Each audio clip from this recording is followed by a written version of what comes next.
आज बाजार में दबाव देख रहे हैं। सेंसेक्स, निफ्टी, मिड सभी लाल निशान में कारोबार करते हुए। बैंक निफ्टी जब सुबह खुले तो एक जोरदार तेजी दिखाई, लेकिन हाई इसके बाद फिर से ये दबाव में लाल निशान में हो रहा है कारोबार यहाँ पर। चलिए अब समझते हैं कि आपको अपने स्टॉक्स में क्या रणनीति रखनी चाहिए। और पूछने के लिए सवाल दिल्ली से विश्वास जोड़े हैं हमारे साथ। नमस्ते विश्वास, कैसे हैं आप? कैसे मदद की जाए आपकी? किस शेयर पर है आपका सवाल? मैम मैंने 120 शेयर्स ले रखे हैं ज़ेंसरटेक टेक्नोलॉजी के 239 पे जी। अब मेरे को पूछना, मेरे को होल्ड करना चाहिए या कितना रुकना चाहिए इसके लिए?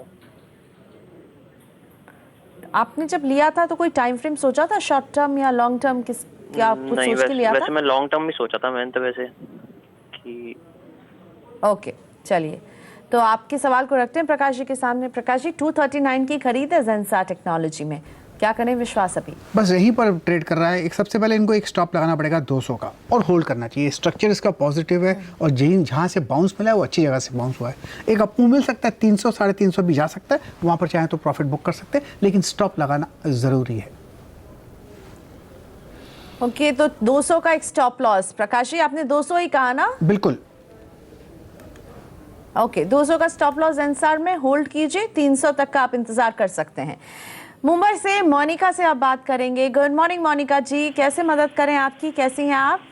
Good morning too. मैंने एक सुजलॉन खरीदा है 14 रुपए के भाव में 10,000 शेयर, और एक डीसीबी बैंक खरीदे हैं। वो डीसीबी बैंक तो आज ही खरीदा है, 203 का भाव है एक लॉट। ओके ठीक है, चलिए प्रकाश जी, मोनिका जी कह रही हैं 2 स्टॉक्स पर सवाल है इनका, एक डीसीबी और दूसरा सुजलॉन। सुजलॉन में इन्होंने 14 रुपए की खरीदा, अच्छा नुकसान हो रहा है यहाँ पर, और डीसीबी आज ही इन्होंने खरीदा है।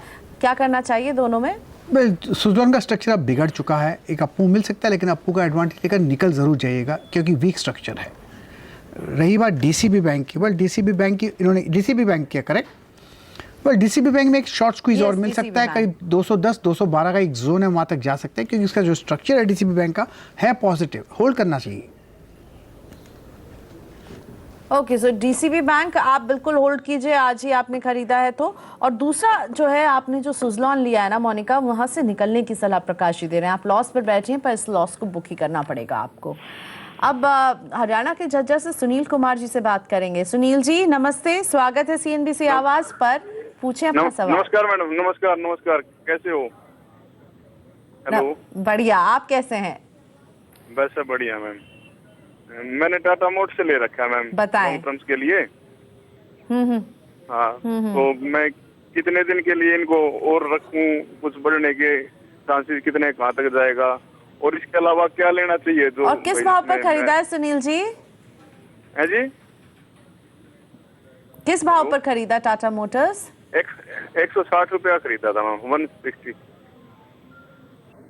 ओके, थैंक यू हमसे बात करने के लिए। चलिए 2 सवाल हैं आपके। एक तो टाटा मोटर्स पर स्पेसिफिक सवाल है आपका कि 160 पर खरीदा है, और दूसरा कि और कौन से स्टॉक। सुनील जी कुछ आइडियाज भी मांग रहे हैं आपसे। प्रकाश साहब पहले तो टाटा मोटर्स पर व्यू बताइए, लंबी अवधि का नजरिया, और कुछ स्टॉक आइडियाज दीजिए सुनील जी को लंबी अवधि के लिए। टाटा मोटर्स तो बहुत बढ़िया है, अच्छा अपू है, मुझे लगता है 300 की तरफ जाने की कोशिश करेगा, वहाँ पर चाहे तो प्रॉफिट बुक कर सकते हैं। यहाँ पर इन्होंने कॉस्ट बहुत, इन्होंने जो लिया है अच्छी जगह पर लिया है।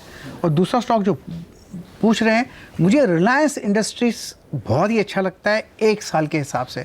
मुझे लगता है 1800 2000 का एक लेवल है, वहाँ तक जाना चाहिए।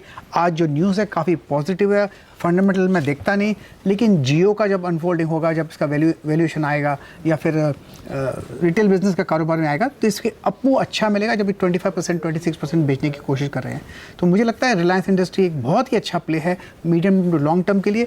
1800 से 2000 का टारगेट मुझे नज़र आता है।